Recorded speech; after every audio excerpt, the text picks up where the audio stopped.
Holy Blog Talk Radio. Hey guys, this is Those Guys. I'm Matt, and I'm here along with Tara. Tara.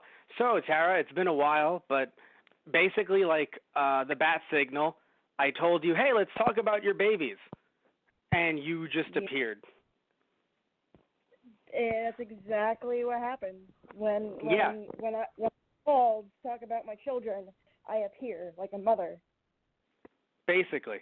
So we're talking about the entirety of Season 2, which I didn't think I would be able to sit down and marathon it, not because of anything with My Hero Academia, just due to the fact that when it comes to shows that, we usually do on the podcast, usually we try to do like half a quote-unquote core, so like 12, 13 episodes. And to be fair, there actually was a really good breakdown that we could have split it up with. But I sat back and I was like, you know what, Season 4 is coming up. Also, I know I want to record an episode of Those Guys Play with you, potentially regarding the My Hero Academia game. So by the time this is out, that might already actually be out on our Those Guys Play channel. So I wanted to do all of that. And I know that Season 2 coincides with with the game a little bit. So apparently the game starts with Gran Torino training. Mm-hmm. So I didn't know about that until I was actually like, now that I've seen entire Season 2, the entirety, let me actually look at the game. So apparently it starts off with Gran Torino training. So I'm like, oh, okay, that's not so bad now that we've seen the entirety of the season. But my question to you is, so did this season make you love the show more or less? Like, did it kind of grow even fonder in your heart? Well, definitely, because the first season was short and it was kind of like, a pusher for like things to come, and then the second season is where just a lot of great things happened in one season. Like, the season doesn't let you take a break. It's like one thing after another, and you get all excited and hyped up about it, and you're wondering what's going to happen next. There was only one small, tiny, quote-unquote break, I would argue, but even then it's not really a break. It was the anime-only episode with Froppy and the rest of them kind of just having their intern experiences. That was the only quote-unquote break, but not really, because Froppy's like, yeah, I stopped some drug dealers. And it's like, holy shit. It's like, well, Froppy. That episode is actually, it's anime only not in the manga, but I really appreciated that because I feel like that the girls can sometimes get overshadowed because none of the girls are like any really major except for Uraraka. So I was like, Froppy gets her own episode. That's great. Yeah, no, that happens a lot from what I've noticed. And I haven't read the manga. I do have the first 5 volumes. I think I told you this. I'm not sure if I mentioned this on the podcast. I got them all on eBay for $5 a pop. So overall, it just came out to $25 with shipping. And I was like, oh, yes, I will take this. But yeah, so I got the first 5 volumes. So I haven't read it necessarily, but just by watching the anime, I can tell that the women they don't. And I'm fine. Look, I'm fine with not every character, be it male or female, getting like this everything, especially Deku, because the fact that Deku didn't win the sports festival, I was so happy about that.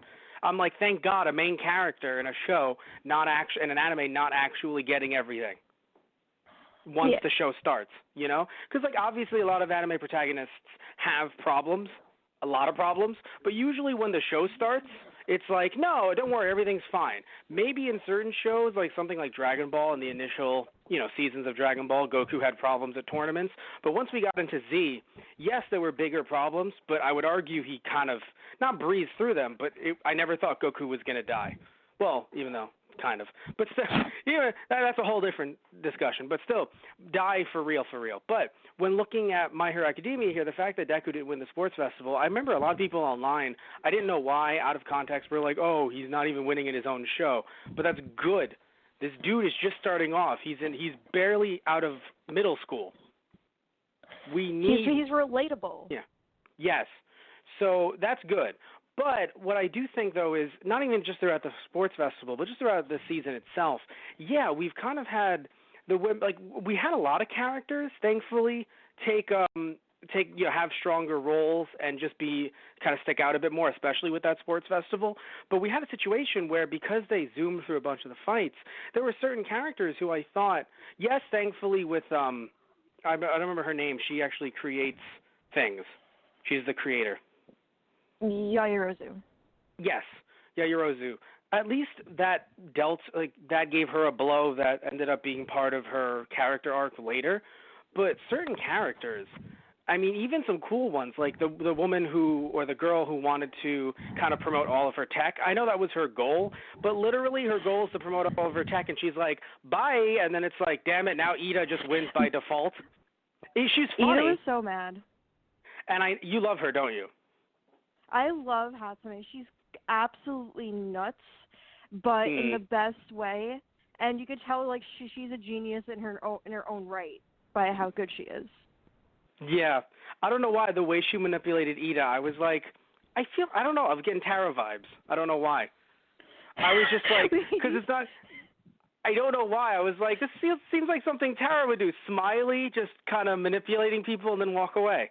I was like, yeah, it's Tara. I'm kidding, but I don't. Rude. That was rude. Oh my God. No, but I loved what they did with Uraraka and the fact that even though she didn't win, she still gave it her all to the point where she made Bakugo look like, like someone, because everyone thinks like, oh God, it's like Vegeta versus, some other character that doesn't have any power or strength. It's like, no. Uraraka she has a quirk, goddammit, and she's smart with the quirk. We saw that in the battle in season 1 with Ida, Bakugo, and Deku. Like, we see that she knows what she's doing. She's had her quirks since she was a kid. The only person here out of everyone that should be extremely inept, other than Mineta, is Deku. Because Deku just got his fucking quirk. Yeah, literally. Like, everyone else should at least be able to work, even if they're not the strongest or they don't have the strongest quirk, they should still be super familiar with their quirks at this point. I mean, they've had these since they were like at least 5 or 6. Exactly, and that's why the sports festival is really good, because you get to see that it's not just the Deku show, the Bakugo show, the Todoroki show. It's like everyone is really fucking skilled and they need to be respected. Mhm. And I definitely noticed that. Which is why Bakugo, it was like, I can't, like, everyone was like, oh my God, I can't believe you picked on a frail girl like that. And he's just like, bitch, what? She ain't frail. What are you talking about? Yes. See, that I enjoy so much. I think that the author did a great job of conveying that. I just think that in general it's weird that I don't even care about them coming up short, but a lot of the women in the show so far just don't really have a lot of time to shine, because and I'm happy they gave a bigger role to Todoroki, because I thought he was just a random, kind of cool boy character. I had no idea. I think we talked about this. Tragic backstory time. Yeah, no, because I think we talked about this during season 1. I was like, yeah, there's not really much to him, and you were like, give it time. And I was like, why the deep voice, Tara? Because it's tragic. That's why. Yes. Well, yeah, no. Once all that hit, I was like, oh God. Although I'm a little confused. So, like, he said the phrase, and I watched the dub, so maybe there's a little bit of a difference in translation. I saw the dub, and he said, and my mother forgave me. And I was like, but she fucking threw boiling water on you. What? No. So I think what he means is like, so he didn't have any fucking contact with his mother. So I think he was sorry that he never like went after her or like tried to talk to her at all. Yeah. Because I think his sister definitely did see her mother in the hospital, but I don't think he ever went. Right, but I can see why he didn't go. Isn't the canon story, at least in this season, I don't know if things will change, isn't the canon story she threw boiling water on his face? Yes, that will never change. Okay. She threw boiling water in his face. But because... Yeah. No, I know why. Abused. She sees... No, horribly. No, she sees Endeavor on his, in him, which, like, I totally get that. Like, that's horrible. But, like, she threw boiling water. I'm looking at Todoroki, and I'm like, nah, dude, like, it's fine that you didn't go there. I mean, to be fair, like, fuck Endeavor, too. But, like, it's fine that you didn't go there. Endeavor, okay, so I hate Endeavor as much as I love his design. The fact that he is just the kanji for fire, Yeah. is so fucking cool. Like, I hate him, but my God, that does, like, I love All Might, don't get me wrong, but I think I love Endeavor's design a little bit more. As a human being, fuck him.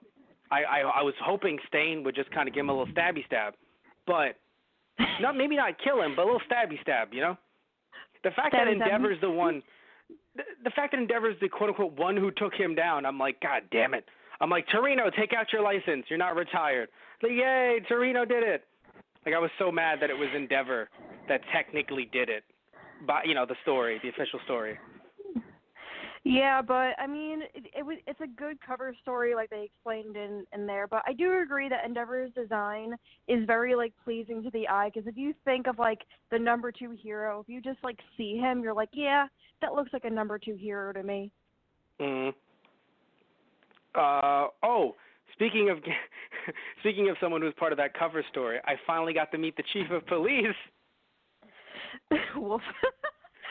No, it's beautiful because I saw him posted online as a meme, and I was like, Tara, which one's the dog man? And you were like, what? Because I thought that was his quirk, because I didn't realize that dog people are just chill in that universe. Not even all of them have quirks, arguably. It's just like, no, dog people are here. Tokoyami has a fucking bird head.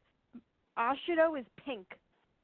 What? Yes, I know that. No, but I would argue those are part of their. Well, no, Ashura being pink, I thought she's a straight up alien, not even a joke. Because like I thought, although Deku said we don't have interstellar travel, so I'm like, what? No, I'm gonna branch out for 1 second, but so the Area 51 memes, I have seen like yes. Ashido being part of those memes, and I'm so happy about it. But no, Dude. She's not an alien, at least not that we know of. Okay, so that's true.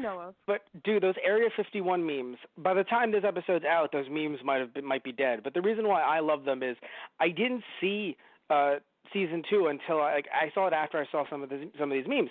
So I see the meme of her running with Denki, with lightning, yeah. So like I see them both running, and then I'm like, oh, I guess I'm going to see that eventually, because I didn't think I remembered it from season 1. And so I see them running away from the principal, and I'm like, there it is. God damn it, there it is. God, that was so funny. I shared that shit immediately.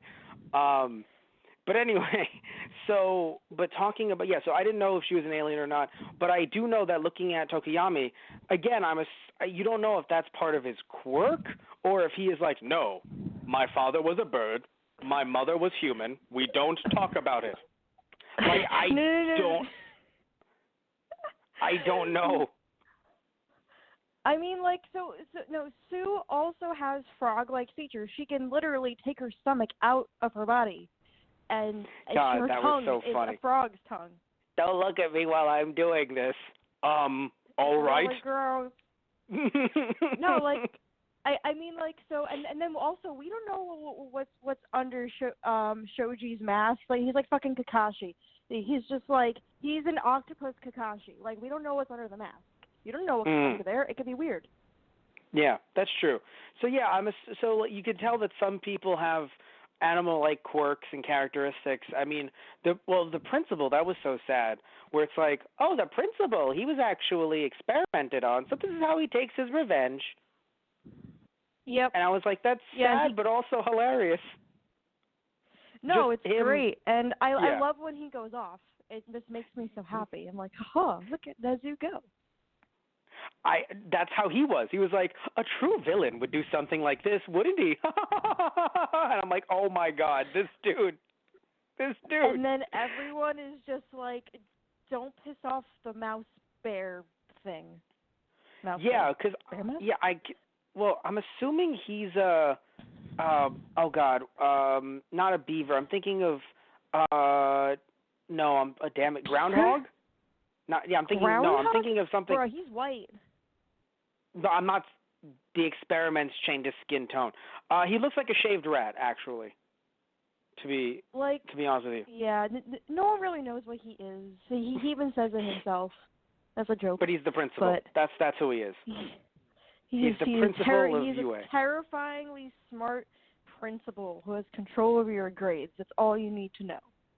Basically. It's nice to see Aizawa getting to know him more, kind of seeing the facade break down. I mean, we got that at the end of season 1, but having him kind of give his, I guess, give his advice, but not so much, like doing it his own way to Yaoyorozu, that was really nice.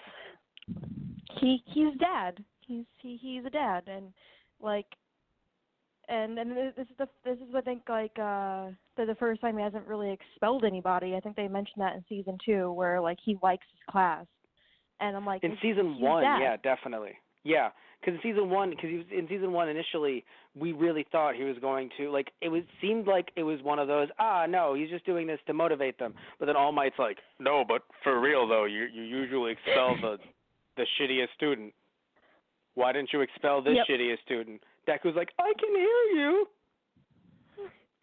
The reason why he didn't expel the shittiest student was because somehow Mineta ended up on top of Midoriya, and oh my God, and Midoriya can fucking like launch stupid power, and I was like, okay, I guess we can't let this fucking power go to waste. I guess I gotta roll up my sleeves and somehow make this boy presentable.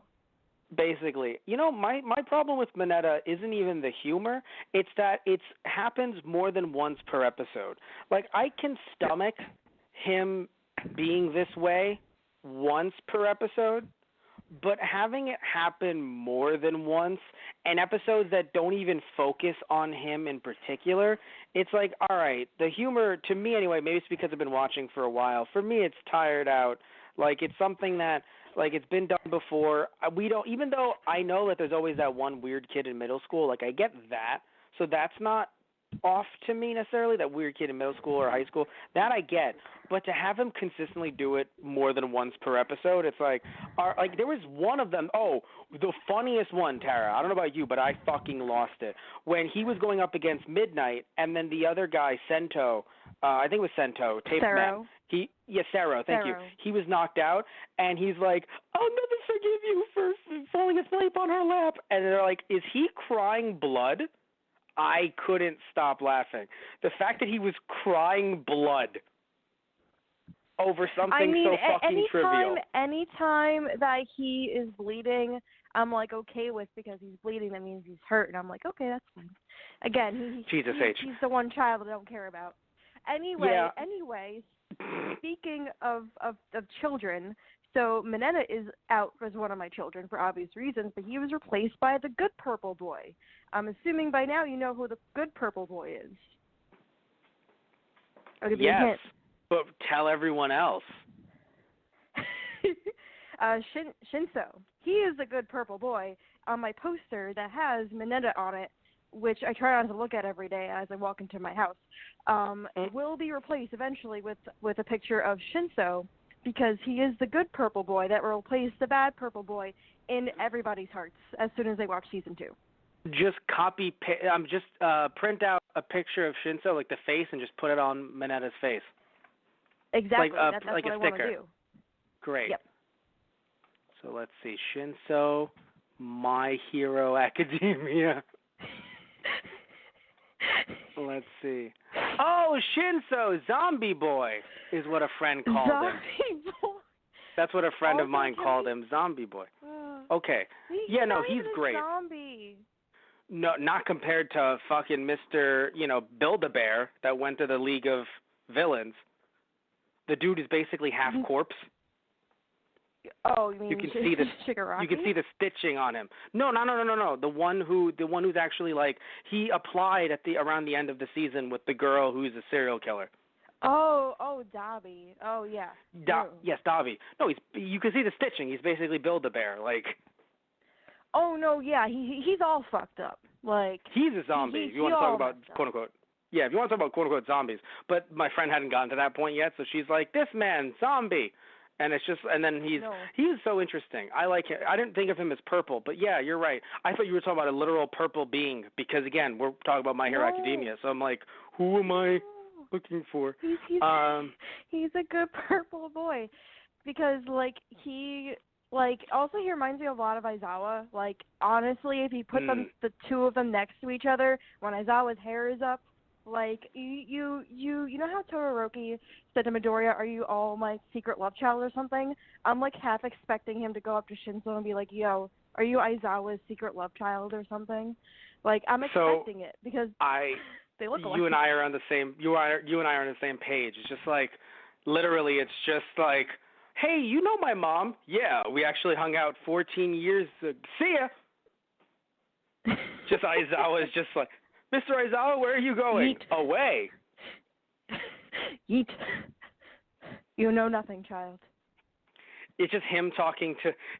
I don't know if it would be him talking to the principal or him talking to President Mike. So it's just, so you got a girl pregnant, President Mike. What? Jesus. I feel like Mike would, because I feel like Mike would be a dick about it, but like the principal would be like, it's all right. That happens sometimes. Mr. Principal. Just sipping some tea, all nice and calm. Please, have some tea, Aizawa. Well, that's because like Nezu would have probably figured it out already with his superior intellect, and President Mike just kind of be like, "Wah," and be screaming. Yeah. Oh, God. So President Mike is interesting. They replaced his voice actor, this is the English version, halfway through the season. I think because his initial voice actor, this is my speculation, was doing another simul-dubbed series called Dragon Ball Super, because he's Krillin. He plays both Krillin and President Mike. So I'm assuming that's why they replaced him, because during certain parts of the season when you hear President Mike, and again, this is the English side of things, you can tell, like, he's doing an impression of the actor, Sonny Strait, but it's definitely not Sonny Strait. But it's weird because depending on the episode, the original actor is still in the credits, but then you go online and it's like, no, yeah, he was replaced by so-and-so. So I guess it might have been a mid-season shift, like out of nowhere. They were like, crap, we have to go, because doing simul-dubs, you know what a simul-dub is, yeah? Okay, that's fine. So no, it's fine if you don't know. It's a newer term to me as well because I'm an older anime fan. So I remember back in the day when sometimes a dub would come out for a show and it'd already be over in Japan. Nowadays, with My Hero Academia, the show, let's say, comes out like October 1st. I'm just making a random date up. The show will be out in English dubbed, not even subtitled, dubbed October 14th. So they'll be 2 episodes behind, but they're basically dubbing this as the show airs. So because that happens with multiple series, you might have a situation where a voice actor's like, hey, I'm not like Deku, so I got to bow out of this. Because because the dude who is President Mike, his biggest role, I would argue, one of his biggest roles was Krillin on Dragon Ball.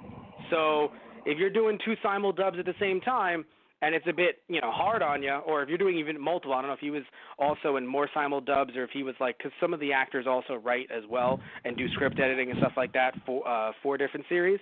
So yeah, simul dubs, dude, anime's gotten nuts, what Tara. What the fuck? What? No, sorry, I saw a spider. And it's large, and I'm going to listen to you, but Edward, get it. Get it. Be useful. It's, right, you're talking to your cat. Not Edward Elric, but No. Edward, go fucking get it. You try and get it. This is beautiful. Get the fucking spider. Tara, I'll be there in a few hours. I'll get the spider. Tara, it's fine. I'll be there in a few hours. No, I'm not scared of spiders. It was just larger than I expected to find in my house, because I no longer live next to the woods. I live across the street from next to the woods, so I thought the spider population would be a little bit less. It's your basic. Okay, no, let me tell you exactly what this is. So I don't know if this is going to come up before or after this, but I did a podcast recently with a contributor to the channel, Tristan, and he and I did Toy Story 2. So when you said, because I knew you moved, but I didn't know where you moved, so I was like, I wonder how far this is going to be when I try to go up there and we try to film. And you were just like, yeah, I'm literally across the street. So I just imagined Al peeling out of his job to go across the street to his house from Al's Toy Barn. Just literally. That's literally all I imagined, because I was like, are there still – because I made a joke. I forgot what joke I made, but it was probably deserving of your reaction. You said, you're going to sleep outside. And I was like, are there still deer? I'll chill with the deer. You're like, yeah, I'm across the street from my old house. Like, what the fuck? Because your new place looks amazing, but you've been touting it as if, it's just like, I've gotten away. Thank goodness. Where are you? Across the street? And it's just like, all right, Tara. You don't understand. You don't understand. So I live in a nice, it's quote unquote luxury. It's not luxury, but Ooh. it's compared to what I was living in, it is a luxury set of apartments. And the house that I lived in is probably over 100 years old and is a hovel and is smack dab in the middle of like trees that Well, Tara, you can't see it from the fucking road. Yeah, but Tara, that house being so old, I think there's something you didn't realize. When you were watching My Hero Academia, you were never alone. No, I wasn't alone. I was aware of the ghost in my house. I know. Oh, I was kidding. I slept there. Fuck. All right, anyway, moving back to... Fuck. All right, so... Spider intermission is over. Are you telling me it wasn't Edward who was cuddling with me? All right, well, I'm probably cursed. Maybe it followed me. Anyway. No, it's fine. Listen. There were no bad ghosts. Like, don't worry about it. You're fine. All right. So anyway, yeah, I think it's hard for me to tell who's my favorite character because I think what happened is the sports festival showcased so many of the kids in UA. So I thought, oh, that's great. I feel like it's easy to pick one. But then the second half of the season with Stain, they kind of just reverted back to the shonen trope, and knowing us trying to be hammered into us like no. It's about Deku. It's about Todoroki. And it's about, well, it's funny, they actually took a break from Bakugo, which was nice, actually. But it's about Ida. And I was like, oh, no, because I'm happy that Ida got a chance to shine. But, again, it felt like it was at the expense, in a sense, of Uraraka, Yaoyorozu, and a bunch of other characters. Hell, like Dark Shadow. Tokoyaki, I love his character so much. His design and the fact that his quirk can talk to him, and he's a bit more... spunky. I was like, oh, this is actually really nice. But after the sports festival and before the teacher's exam, like that little break there, we got nothing. It's crazy how much we didn't get. No, yeah, like that's what's hard about it too is that they will like take breaks where like they build up all the characters at once and they it's like okay, it's back to like the main characters and they go back and forth. But I mean like it's literally the story about how Deku became the greatest hero. Like they announced it at the beginning. And no, that I get. No. I get that it's about Deku. That I hear you. I'm just saying that I hope in future arcs we have Deku. The people that are around Deku kind of like switch off every now and again. Sweetie. Oh, sweetheart. No. I understand. Now I understand what you're saying, and you don't have to worry about that. Like you don't have to worry. It will happen. It'll just take a while for all of unless you're gonna read all the fucking mangas like all the fucking volumes. Not just well. Actually, it's funny. So this is not an ad. This is just me being serious. I technically could now because I have the Shonen Jump app. I don't know if I told you about the app and why. No, let me explain. So it's Shonen Jump app, and they gave me they give everyone a free trial for like 7 days, and you pay $2 a month, and you get access to all of the manga digitally on your phone. So I can read every single volume of My Hero, even the newest chapters. So when I catch up, like when we're caught up to season 3 with the podcast, I might just start binging. You should, and then you can scream with me because, listen, there are a lot of moments where I'm not okay, and it shuffles through where I'm not okay, and right now where I am in the manga, I'm not okay. But we're not going to go there. We're sticking with season 2. You're watching, so side note, you're watching Naruto. The reason why I told you, I'm not watching Naruto, I'm reading it, is because every single volume, even new Boruto, is on this app for $2 a month. It doesn't increase if you read more volumes. Oh, so that's why. Yeah, dude, so that's why I'm like, literally the only catch, quote unquote, which I laugh at, you can only read 100 chapters a day. A day. And? It resets after 24 hours. Yes. I fucking lost it when I heard this. Because, like, I understand if, like, something's too expensive where someone's like, I don't know. But in my head, I'm like, wait, $2 a month. I get to read this on my phone. And when I'm going to your place, like on the bus or whatever, because there's no Wi-Fi or my phone sucks, whichever one, I can download them beforehand and just read them on the phone on the trip. So, like, okay, this is what you should do. You should do that. And when I pick you up, and then we'll just scream together. It'll be great. Basically. Yeah, no, that's probably what I'm going to do. And I'm sorry, guys, if it sounds like an ad. It's just, like, I'm really impressed about where we've come digitally because, like, there still are, like, digital titles available for, like, $10 a piece or something. And I'm like, I don't want to do that. Heck, I don't feel comfortable paying the full $10 for a full book because of my bank account. I can't go $10 digital, you know? But the fact that it's like, no, every chapter, $2. I was like, what the fuck? So I want to tell you, in the off chance you're like, oh, and this interests you, Tara. But yeah. So either way, when it comes to My Hero, I have the first 5 physical, and it's crazy to think about how it basically transitions into the like how the anime is cut up with the manga and how it's actually really good of a representation. We barely have any filler. No, like, yeah, literally. like well. There is not any filler, like, as far as I can see, because I've obviously I can't fucking talk. I have obviously seen season 3. Don't laugh at me. And there's a couple of OVAs that they do like put out, but like they're 13.5. Yeah, like where it's kind of just like, hey guys, so things are pretty crazy this year. Deku? Yes, Ida? We're swimming. I know, but like let's talk about how crazy everything was this past year. Deku, I know like you want to let's stare at each other like for a really long time. It's funny, I haven't seen that episode yet, but I saw like it just was a weird, like it was literally a description of like this recap episode has them swimming, talking about their feelings from seasons 1 and 2, and I'm like, all right. It's fucking free. That's what it is. It's just free. You can't tell that to my friend. That'll be your favorite episode, and it's a fucking recap episode. She loves free. Literally, I'd be like, because I told you I got her into My Hero, and it was just so funny because she's not really into anime much. So I was like, I don't know if she's gonna like this, but maybe. And now she's like, these are my babies, and I love them, except Bakugo. And I'm like, uh-oh, now you two can't meet. Listen, you two are gonna fight. No.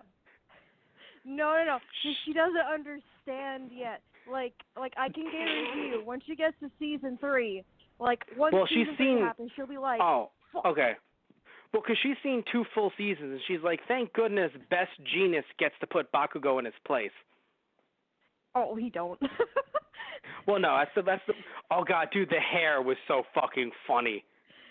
He screams and it pops open like it bursts. That's just so funny to me.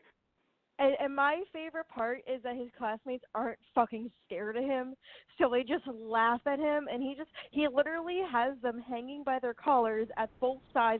Imagine holding actual human beings like grocery bags, and they're just still laughing at him. Like the confidence they must have.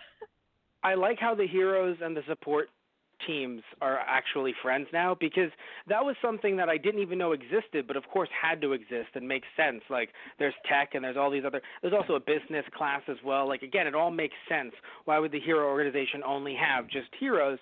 But of course we're following this through Deku and through Bakugo's perspectives. So when you do that, all you're hearing about is hero. But obviously there's so much more to this world than just being a hero, obviously. So I enjoyed that we expanded that, and also now we have the support classes, in some cases friends. There's that one guy who's a dick. I like him only because we have the big sister come in and karate chop him and take him away. Oh no, yeah, class 1B is a hero class. It's not a support class, but yeah, you're talking about Monoma and Kendo. Monoma is a So then wait, the support class. Hatsune is tech support. Oh, so I'm sorry. She's tech support. She's the only one you got to worry about. Yeah. Yeah, so she's tech support. Everyone else is technically a hero, but they're in because what's his name was in. Except for Shinso. Yes, thank you. Because I remember him having this big hullabaloo about that, understandably. Oh God, it was so sad when he's just like, everyone thinks that I'm a villain because of my power, and Bakugo's like, what's wrong about that? And it's just like, all right, Bakugo. Settle down, buddy. I'll say this much, though. I'm happy that Bakugo now is kind of, learning. At least he's working with Deku. My problem is not that it took so long, but I think it actually doesn't click because of how long, even though I've been marathoning this, but still, because the seasons took like 2 years to come out, and with the manga, I'm pretty sure at this point at the end of season 2, it's like, 8 volumes or something like that? So you've been following this for a while, most likely, but it's only been one semester, 3 months, or 3 to 4 months, but it seems like it's been longer. Yeah, because a lot of it's one thing after another. Like you have like the first like few weeks of school and they get attacked by villains, and they go straight into the sports festival, and then they go into Stain fucking shit up, and then it's finals, and it's just one thing after another. Yeah, so because it's funny because I would argue like, oh, it's taken Bakugo a bit too long to develop, but really it's just been 3 months. No one should develop that quickly, I would argue. Like, it should take a little bit longer. But he has a little bit. Like, definitely the sports festival started to turn him a little bit because he started to see, like, people around him were actually decently powerful and they could be of use to him. Like, the whole Tara, what? he got muzzled. He literally, they put a muzzle on him. No, I'm just saying it's so funny. They put a muzzle on him, and then you have All Might. Here's your award. I don't want that award. Well, you're going to fucking take it. I don't want to. All right, fuck you. No. Also, the best part is, like, later on in the day, he still has the fucking metal in his mouth out of pure spite, and he's just sitting there, like, seething. As I was like talking to them, go home and get some rest, and Bakugo was just like the fucking metal in his mouth. But either way. Oh, sorry. Keep going. No, keep going. All right. So, but anyway, as I was saying, I will always be a Bakugo advocate. You cannot stop me. I love him. But he started to figure out. He started to respect his classmates. Like one of the first ones, he ended up like immediately like focusing on was Kirishima, because he realized that like with his quirk he can withstand Bakugo's like blast and everything, and it was like kind of like an aha moment for Bakugo. And then during the whole like cavalry thing, he stopped calling Kirishima by his stupid nickname Shitty Hair, and he started calling him by Kirishima. And then eventually like the rest of his cavalry team, I think it was Sero and Ashido, they finally yelled at him like, call us by our names. And I'm not sure if he does call them by their names, but either way he kind of recognizes them now, at least by their quirks. I mean, maybe not their names, but at least he knows their quirks now. He didn't know that in the beginning because he's fucking horrible at the point. But yeah, well, because he doesn't understand what fucking teamwork is. At least now he's finally fucking getting. Like, I gotta be honest with you.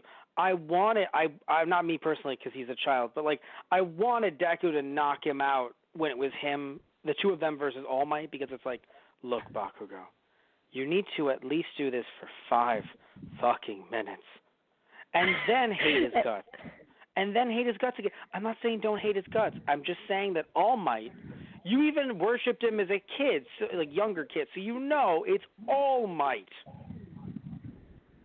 No, yeah, because listen, his fucking ego is bigger than the planet of ego from the Marvel Universe.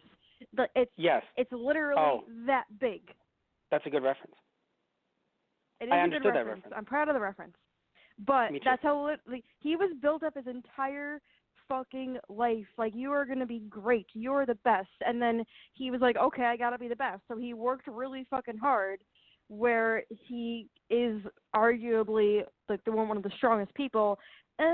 Well, I don't say, like, after the sports festival, I really think that Todoroki could have beaten him if he actually like fucking did something, you know, instead of just kind of quitting. But yeah, so I would say he's at least the second strongest in the class. So it's his cooperativeness is not gonna. And he needs more work. It definitely I would love for Endeavor to talk to whoever is whoever's raising Bakugo, because we don't know much about him. So whoever's raising Bakugo, I want Endeavor to look at them, whoever they are, and be like, I propose a trade. Todoroki's like, excuse me, father? By the time this is over, that might not be the best way to describe me. I propose a trade. Trading Todoroki and Bakugo. Because I feel like Endeavor would be like, I can mold this one, and also he's fiery. A bit more spunk than my own son. No. See, Bakugo wouldn't do that.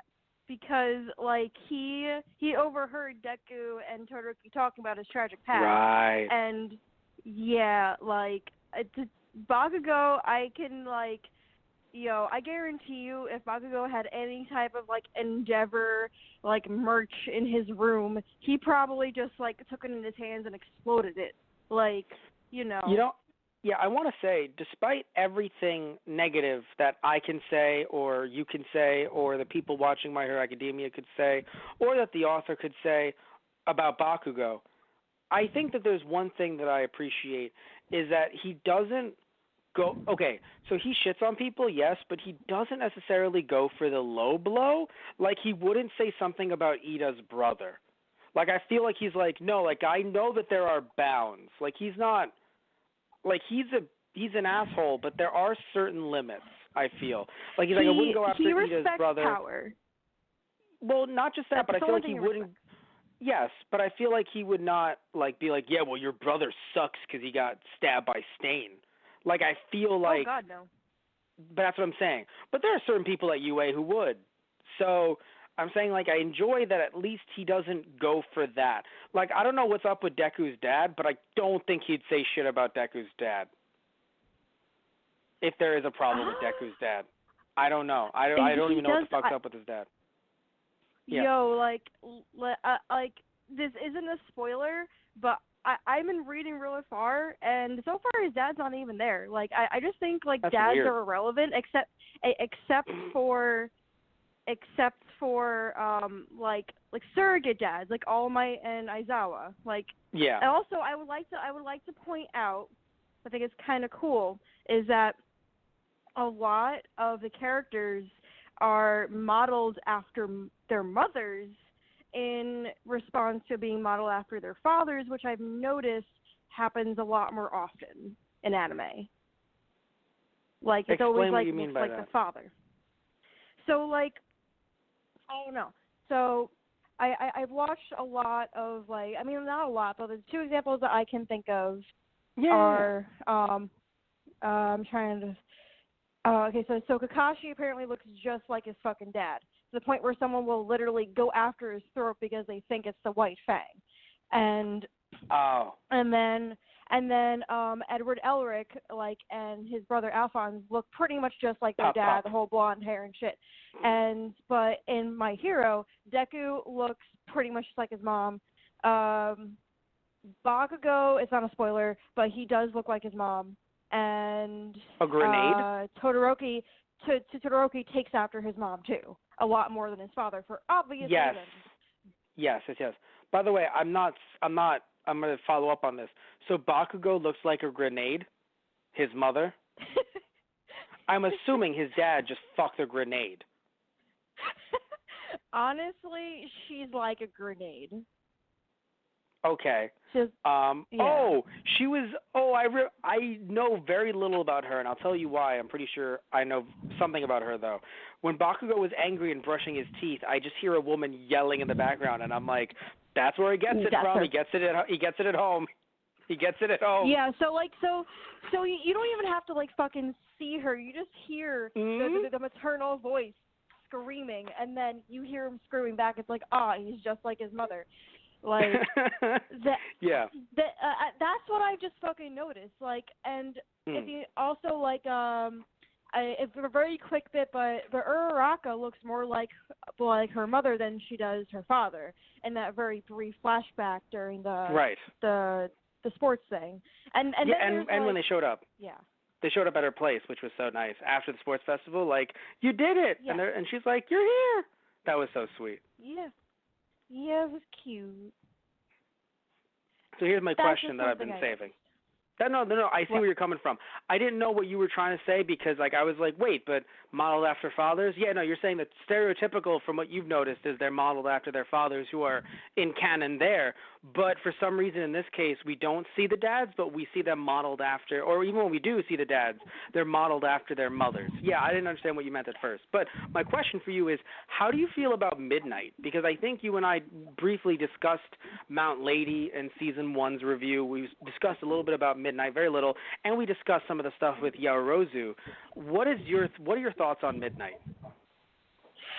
So I really appreciate that they made her change her costume because, like, first of all, it was also not fucking practical. Like, I understand her quirk is, like, based on the scent coming off her skin and being able to release it, but, like, walking around legit naked, that isn't practical.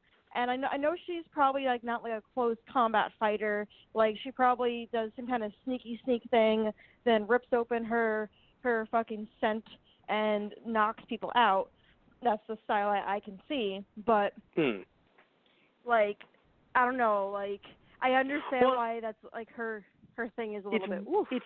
It's weird, though, because so here's the thing, right? So my initial thought is, I want her to wear what she wants to wear, but you are correct. She will get stabbed. However, her new outfit is still skin tight, whatever. It's not like it's shielding her from like, Stain. Like, Stain would still stab her. It's not like it's an armor. Sunburn. What about sunburn? It's funny, that one clip that we saw of her, no, she was saving someone at night. I don't think she goes out during the day much. I think you're she's right. Her name is Midnight. Yeah, right. I think she kind of looks at Mount Lady. She's like, you take over the daytime shift, I'll take the night shift. But yeah, but still though, no, I'm happy. Yeah, so I'm wondering what you think about her. Not even her as a character, but the way she was drawn, the way she was written. Because I'm curious. Because I feel as if it's weird only because of the humor that she had. But it also would make sense that it's weird because you would argue like Minetta's going to be Minetta, so he's an asshole. But like when it's him and Midnight, and also even with Mount Lady, I'm happy that he does get put in his place. Yes. Yeah, that was so funny. Where he's just like oh yeah, the exact line, which wasn't a funny line, but it was at least a witty one. This isn't the kind of role play I was looking for. When he's vacuuming at fucking Mount Lady's place, I was like, well, you're vacuuming, haha. And then for Midnight, he's just running away like, I'm gonna die. And Midnight's just like, when I hear people running and screaming, it just makes me need to follow it. I'm like, oh my. So yeah, what are your thoughts about all those jokes? Because I'm curious. Because like I feel like Midnight's in particular.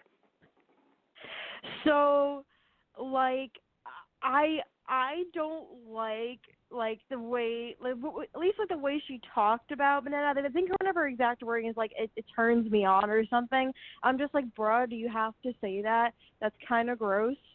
Like, that's kind of it's weird. That's a catchphrase for her, which is weird. Like, that's like, All Might's just like, plus ultra. She's like, that turns me on. He's like, we need to workshop this.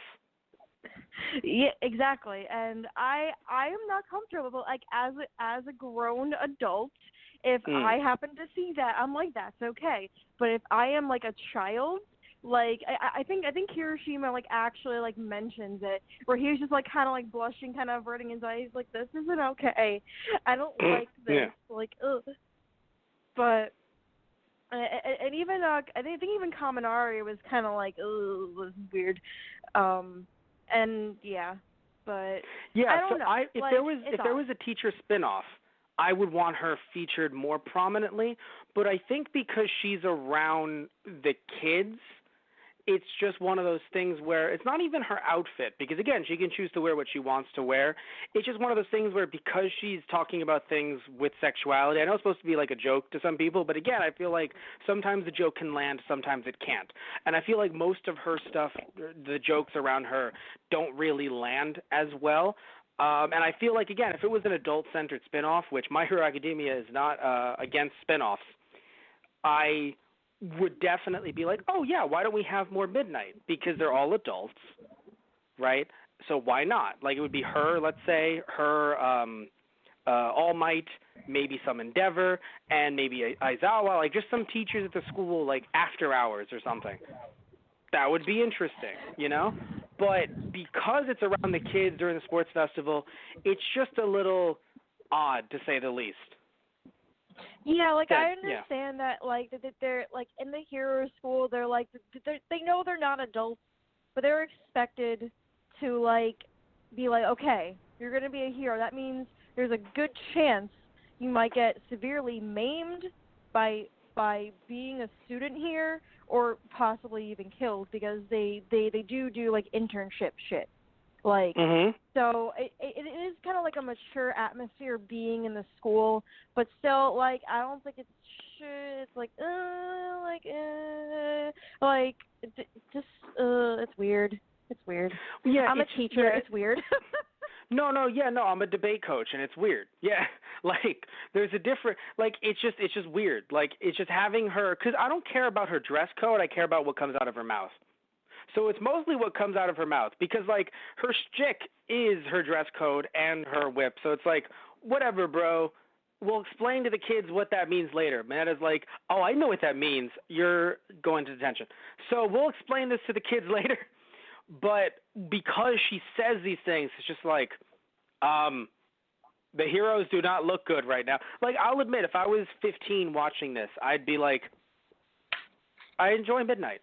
But it's because I'm 26. I'm just like, I enjoy Midnight, but not around the students. That's just how it is, right? Like, you're older than me too. Shit. What? Oh. I keep forgetting that you're older than me. Thanks for reminding me. Right. Yeah, not that much older, but still. Either way, we're both close to death. It's fine. So every day. Every day.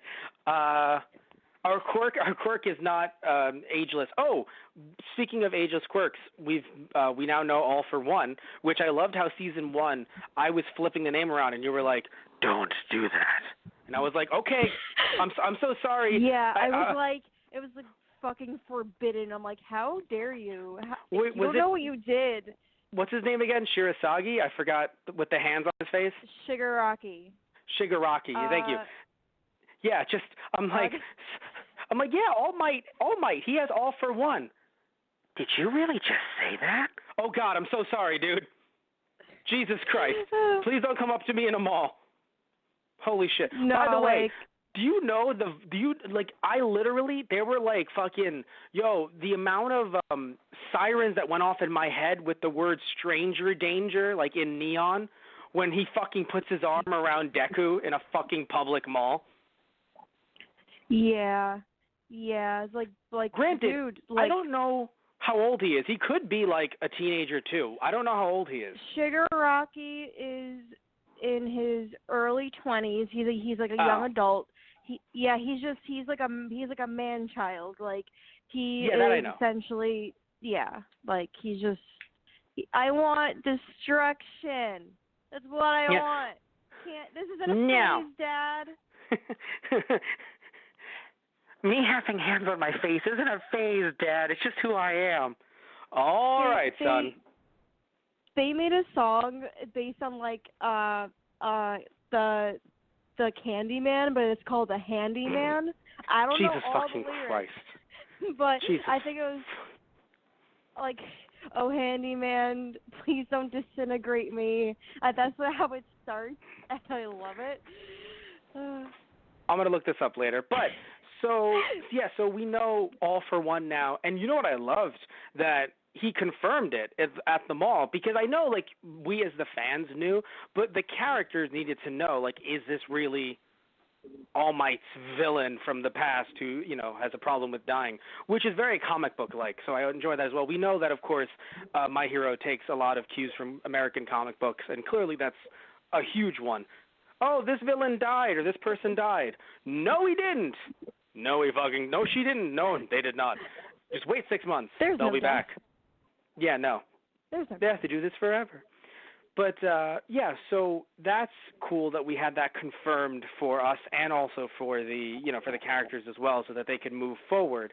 I was going to say something about, not about him. I was going to say something about brain. I've completely forgotten. All for One? No, even before All for One. Although, yeah, All for One, so even pointing at him.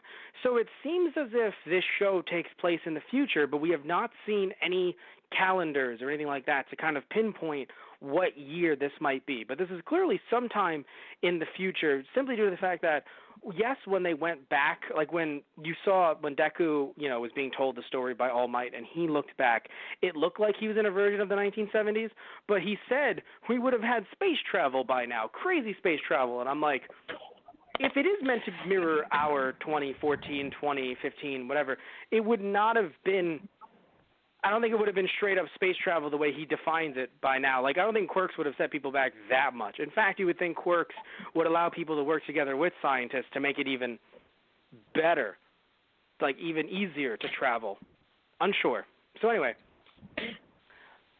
still, they had a very, they haven't talked about kind of what time period they're in, right? I'm correct in saying that. I just think that it's set in the modern times, just around here. I don't think they will ever pinpoint an actual fucking date.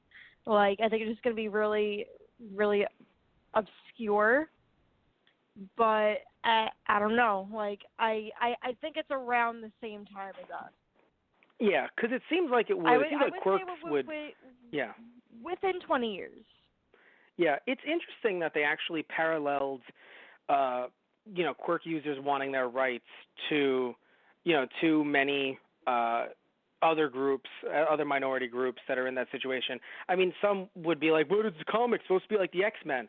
Well, the X-Men also mirror other minority groups who wanted their rights over the last, how many years have America been a thing? For a very long time. Too many.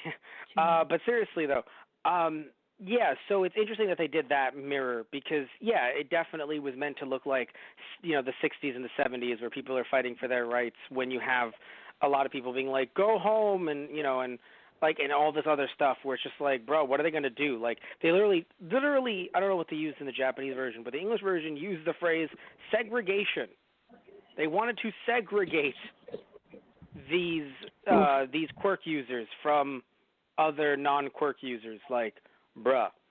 So it's clearly there. So it's interesting that they brought that up as well and kind of went into the history because I didn't know if they were ever going to go into the history of, when quirks first started because, again, we're only seeing this through Deku's perspective. I mean, heck, apparently some of this stuff was even erased from the history books, which to me seems like a big no-no. But to be fair, that's kind of what happens now, too, with a lot of history that we just at least don't get taught. Also want to mention, this is kind of what I wanted to mention earlier, I love Kirishima's new best friend, Tetsu Tetsu.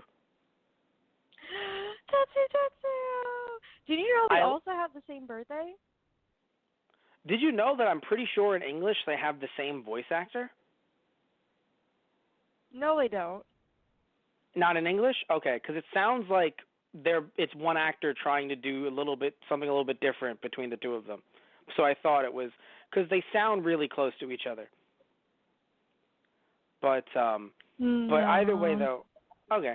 But still, I love the fact that they're basically mirror images of each other. Like they've just become best buddies. That's so nice. Like it's nice to just see as the show's going on, like just remembering back to when I was in high school, just randomly meeting people and just clicking instantly that I probably never would have if I didn't go to that one school or something. Like it's so interesting to be able to get to see that develop with these characters because it really does feel like it's so interesting that even though this entire the entire show is based on powers that obviously we're never going to have, it still somehow has these characters that really mirror me being in high school and don't feel like it's too out there and too weird, even though usually when I see a show that was created, with a Japanese audience in mind, with a Japanese, school system in mind, it usually is very different. And then is also mirrored with either certain tropes that are common Japanese anime tropes, even more than they are actual school tropes that happen to real kids in school. So I don't know, I feel like this maybe it just resonates so well because I think people can just go, hey, that really makes me think about my high school experience or my middle school experience. Oh yeah, it's interesting. Definitely. Yeah, Yeah, because it just like not everything is 1-to-1, of course. Like the fact that they started their year right before the summer, that's not American. Mm. Merca, we start in September and we end when we die. Yeah. No, we started. Well, you as a teacher, I think you can clarify. You can attest to that. But no, we start in September, and then we have like a nice little winter break, and then depending on what school system you're in, you have a bunch of breaks throughout the year actually, and then you have and then you end it for summer break, and then you're back in 3 months.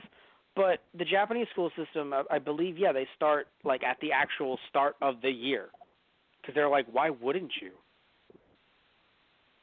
But yeah, we don't do that. So yeah, it's just interesting. No, yeah, that I'm they just start. trying to think too, because because the entrance exam was, when was the entrance exam for UA? I don't. I feel like it was in February. I don't remember, but what I do know is that they are going on a summer break. But I'm pretty sure their summer breaks also aren't as long as our summer breaks. No, I think it's only like a few weeks. Yes, exactly. So, but yeah, no, because entrance exams, let's say, were February. I mean, did they start in March? They started in March, April, May. That's 3 months.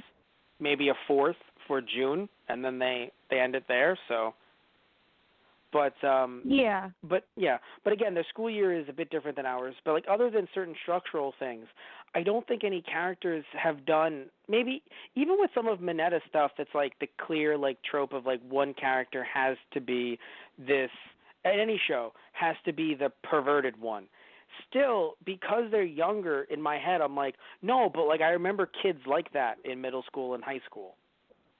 So it's not that off. It's interesting. Like every character, I feel like I can, like people, people be like, oh, that's me, or like, oh, that's you, or something. It's because it's just such a range of emotions that you see in children. I think Bakugo is the only one that I'm like, I don't even remember kids being that angry. Like he would have been detentioned the fuck out and expelled if this was real life. That's the only one character that I'm like, yeah, it's a bit much. Even though I love his interactions with people and how they make fun of him, he's the only one that I think in the class is like a bit too much out of reality is what I mean. Oh, no, yeah. But that's because, again, his ego is the size of a planet. Like, his ego isn't natural.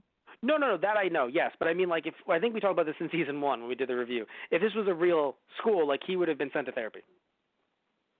Or they would have told him, we have to get the guidance counselor in here. You can't be amongst the other kids. Well, it's because I think like the only people that like he's really like would fuck with is Midoriya, and I mean like he literally went after him like during the quirk assessment time, and and otherwise like the thing like that really doesn't push like Bakugo's anger is like he is still like respectful towards like authority. Like he doesn't say shit about Aizawa. He doesn't really say shit about All Might too much, except for like the final exam. Hey, listen, the final exam, he was just like, I really want to beat you. Like that was most of it. And the sports festival. Like because festival. It's not a real school, so that's why. Oh, no, it's not a real school because the superpowers. So like you can give them some leeway there. But I'm just saying like that's the only one I would argue weak link in terms of like a real like school layout with all of these characters who I'm like, oh wow, like I've known this person, right? Or I have been this person. It's only different with Bakugo because if someone was that loud in class, they would be removed. Even if it was during like a break when like everyone was going to recess, if someone was that loud to one of the students or multiple students, I feel like. Also, remember I went to a Catholic elementary school too, so it might be a different we went environment. To the same school, I'm aware. Nope. I said elementary. My dear Watson. Elementary. Yes, you did too, right? Well, I'm thinking strictly high school because they're in high school right now. That's true. Yeah. Well, actually, thinking about our high school, you're right. Yeah, like they would not have been pleased. Oh God, no! Yo, like he would have been sent to SPO so quick. No idea. He would have been expelled within the first minute. He would have walked in. He would have been like, "Oh God, it's Deku," and I would have been like, "Are you yelling in the hall, young man?" Are you using God's name in vain? Yes. No. God damn it! No. He wouldn't have to say a goddamn word. They would just be like, "Where's your tie, young Bakugo?" And then he would have gotten in trouble for not being in dress code. He would have gotten in trouble for his hair. Why is your hair so wild? Listen. We had Matt grow a beard junior or sophomore year. Like, I'm not sure they were that concerned about like your hair being too spiky. It depends on the person, I think. Some people also it depends on. I'm just saying. I think they would have preferred Best Jeanist to come in and just brush his hair down. Tame him. Yes, I still love Best Jeanist is one of my favorite characters because of his name alone. Like I love and his that the author. Costume. Yes, and also his voice, like just I don't know everything about his mannerisms too. Like he's just like no, like I know we have to be heroes, but doesn't mean that we have to be like All Might's about it. And nothing against All Might, but All Might's very flashy. But I would argue Best Jeanist is like he's not saying he's not flashy, but in a very calm way. You know what I'm saying? Like very cool, collected, like, yeah, we're just patrolling the streets. Or All Might kinda has this physique and he's like, hello, hi. Best Jeanist is like, yeah, no, like, how you doing, everyone? Like there's just this cool, it's just so funny that yes. And it's so funny that Bakugo was like, I'm going to go with him. I love that Uraraka decided, let me learn some hand-to-hand combat, because she definitely needed that. Like, she knows... No, honestly, and it's so good for her character development, too, where, like, just, again, like, I'm watching Naruto, and I'm just being reminded about how useless Sakura is, and I'm just like, Uraraka, please don't be another Sakura. Like, please, my heart can't take it. So, question... Are you watching this for the first time, or are you rewatching it? I'm watching it for the first time, but I've been aware that Sakura is useless for longer than that. She gets better, but early on, I it's know a huge she does. issue. I still think it's an issue. She has such monster strength, and I feel like she doesn't use it enough, and it makes me sad. Yes. And I was worried about that. You're actually right to mention that. I was very worried about that with Uraraka early on. But again, her showing off her strength with Bakugo and then knowing that, hey, like her wits and then and realizing, you know what, I'm good with endurance, but my physical strength, my ability to take down the way that Deku does takedowns is not that good. It's not trained. I have a family who's like, let's have a hug, right? So oh, come here. Let's have a good haul. You can't get away from me, huh? Thanks. Like, that's just kind of so it's like, this is my family, so I should probably train with this dude who looks like he's the devil incarnate. And I love how nice that he is, where it's just like, hey, how you doing? We're going to do some, it's like the Bob Ross of, like, of martial arts training. Just, hey, yes. Are you on the phone with the boy? You know, it's just so, you know, sometimes we can be on the phone with boys. It's You realize okay. that I have the urge to now draw Gunhead with a fucking fro and an easel. You better. You know that, right? You better. Hell yeah. I have a list of things to draw. You're not making the list any better. Unless this one just shoots up the list. It just goes, well, actually, it's funny that he has guns for hands. No, but it goes right up the list. Right. But anyway, I'll do an edit. I won't draw it. But no, yeah, it's nice to see these characters grow and change. I do feel like we could have just cut the season in half, but hey, I'm not going to complain and say that we should have waited another year for that half of the season. It's just a weird shift in like tone.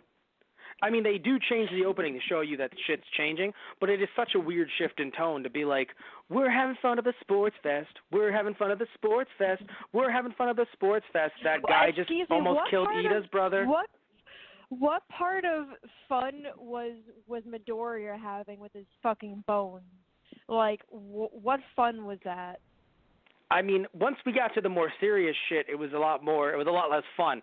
But no one was gonna die there is what I'm saying. It's a tonal shift to go, oh, yeah. We're having a sports festival. I murder the heroes who think they are better than everyone else. All right, we should do another sports festival. Worthy is All Might. we should do a sports festival like right fucking now. Oh, so also going back to what you said in like the beginning of us recording. So you mentioned like Todoroki and how we got to know him better through the season, and also like everyone keeps bitching about like, oh, Bakugo's terrible. Like, have you seen Todoroki's manner of speaking? Like, have you seen it? He just fucking calls people out, like, so blunt and rude. Like he just fucking does it. Like he calls Midoriya out in the locker room of the sports festival. Then he just drags him, tells him his whole fucking life story without prompting.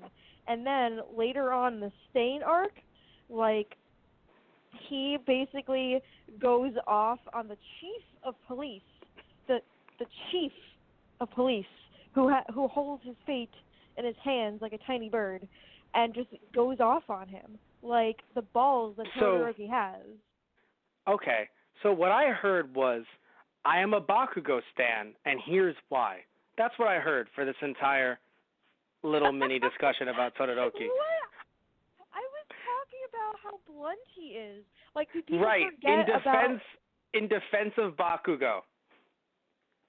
It's like, you could say that Mineta sucks, but not in defense of Bakugo. Like, well, Bakugo doesn't say things like that. It's like, okay. Let me love him.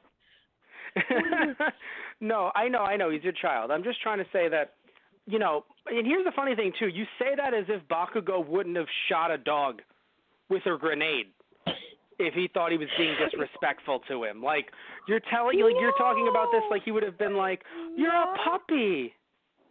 Oh, look at the puppy. I'm Bakugo, everyone. No, he would have been like, you shut up, you kibbles and bits bastard. He would scream at the dog. He wouldn't shoot it.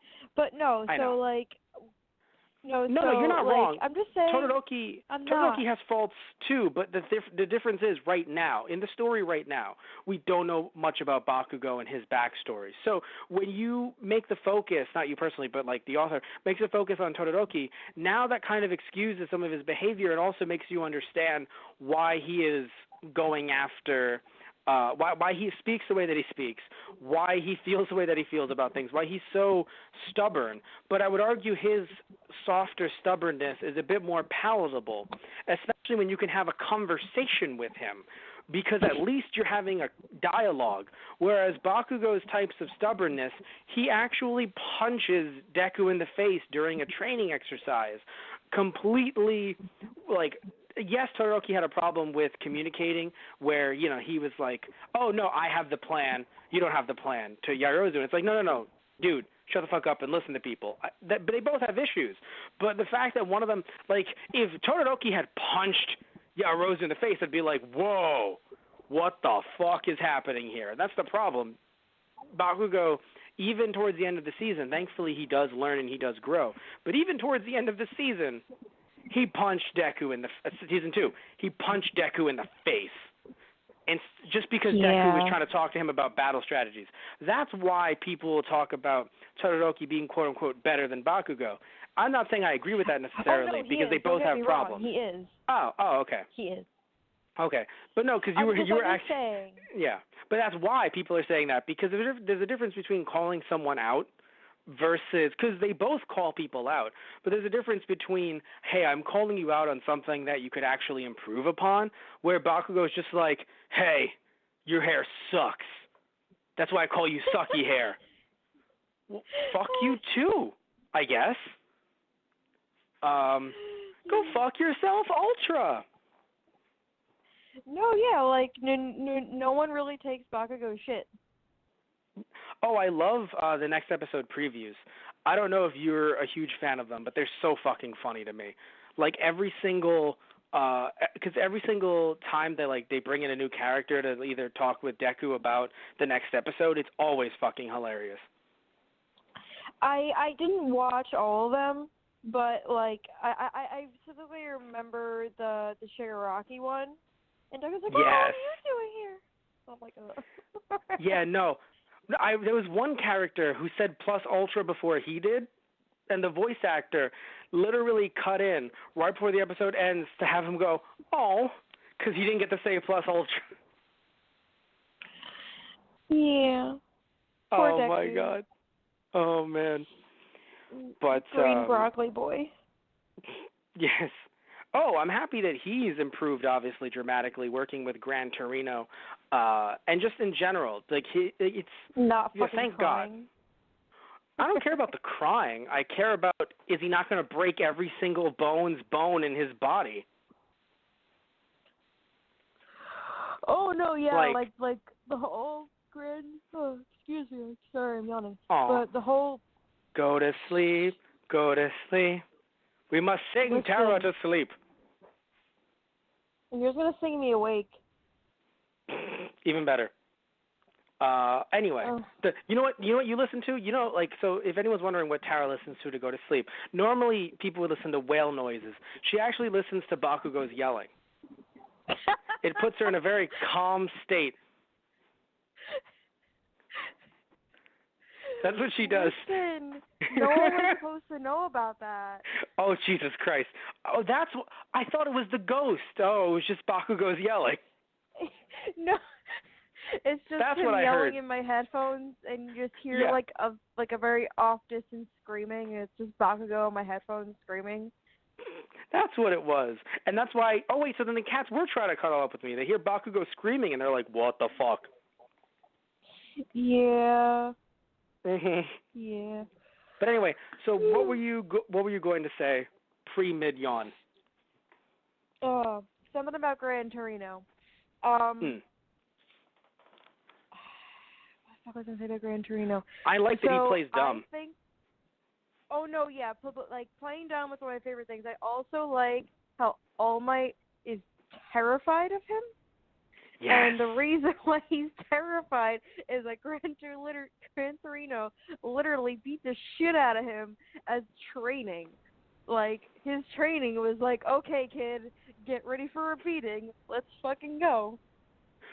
You know, it's interesting because I don't think All Might's the worst teacher.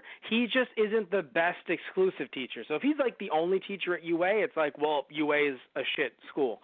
But I think his training style isn't the worst. It's just he can't be the only teacher. So that's why it's good that Torino has come in and is kind of helping, because Torino isn't just beatdown heavy. He's info heavy, where you know, you have All Might being very beatdown heavy. Like, well, we got to break you down. We got to have you do all this training. It's like he got Deku into shape, but arguably Deku doesn't really know much about not only his powers but the history of his powers until he gets to meet Torino, and it's just like, you haven't really told the boy. So it's interesting to see that difference. Just training him blind. Basically. And I think I kind of understand, because Deku just being getting into high school, he does want this more than anything, but you also don't want to scare the boy completely. Like, you want to warn him, which I think he's done a good job of warning him, like, hey, like, don't tell people because they really would want this power if they know it could be transferred. So don't. Like, I get that, but then you have Torino, who's like, so we're going to tell him about the gruesome murders of people who've had this power? No? All right. Then I'll just train him with microwaves and shit, I guess. Train him with microwaves. Oh, I love that they got something off Amazon but couldn't call it Amazon. Oh, yeah. It was like Amazon. But yeah, what they called it? I don't remember exactly. Yeah, it was on the box. It was like it was like Omozone on the box when he got the microwave in, because almost the old one Amazon. broke. It's almost Amazon. Yeah, almost. But because he broke the microwave. Shipping. Apparently, 1-2 day shipping. What I found interesting is how not just you have, Torino, quote unquote, playing dumb, although I legit thought he was senile. I was nervous. I was like, oh no, because I have family who has dementia, so I was like, oh God. But no, he's just playing that role as well as All Might. Like, All Might's usually all smiles, but it's there not just because he talked about hiding the nervousness, but also because it's like, hey, I'm not going to I'm not going to beat Bakugo all the time. I'm not just going to, even Endeavor, it's like you see him, and even though he's not, like, raging, still, you look at him and you're like, is that guy a hero or a villain? So you have All Might as, like, this picture-perfect hero, et cetera, but, yeah, but when he needs to get serious, like with the first Nomu, he's going to get serious, and it's going to hurt. Fucking terrifying. Yo, I thought he broke Deku's spine. I was like, holy shit, Ultra. Like, the dude. Yeah. Oh, my God. Like, I understand he was holding back to a certain extent, but the way he hit Deku, it felt like he wasn't holding back enough. And it was bad. I mean, like, also think about it, like, maybe he doesn't feel like he had to hold back because he had those weights that were on his wrists and his ankles, and True. then also he's considerably weaker than what he was in his prime.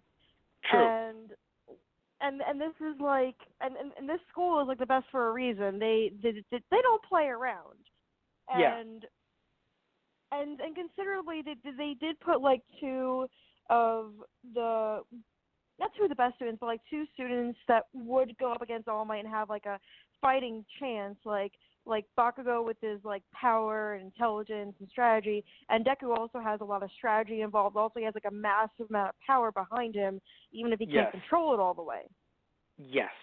So two things I want to mention. One, I mentioned earlier Tokoyami, or three things, I guess. One, Tokoyami I mentioned wasn't really focused on much with Stain, but thankfully they did bring him back with Sue to work together against the ectoplasm dude, who has one of the coolest voices, but one of the most insane powers that I've seen. But I love that. Another cool thing, too, because it's not like a fight to the death or it's supposed to be like a fight till KO, the kids could get KO'd, yes, but with the teachers, because it was a quote-unquote capture mission, a lot of them could use their wits to their advantage, like Sue did with Tokoyami. So I enjoyed that a lot. The second thing I wanted to mention is you mentioned, the two of them going up against All Might and All Might being weaker. So I thought this was mentioned in the season 1, but I've since forgotten. All Might passed his power on to Deku. Deku is supposed to eventually inherit all of it. Not a pun, being serious. Inherit all of it.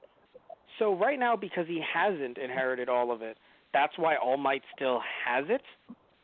Is that kind of the... So the power is transferred completely over to Midoriya. He's just trying to handle all of it.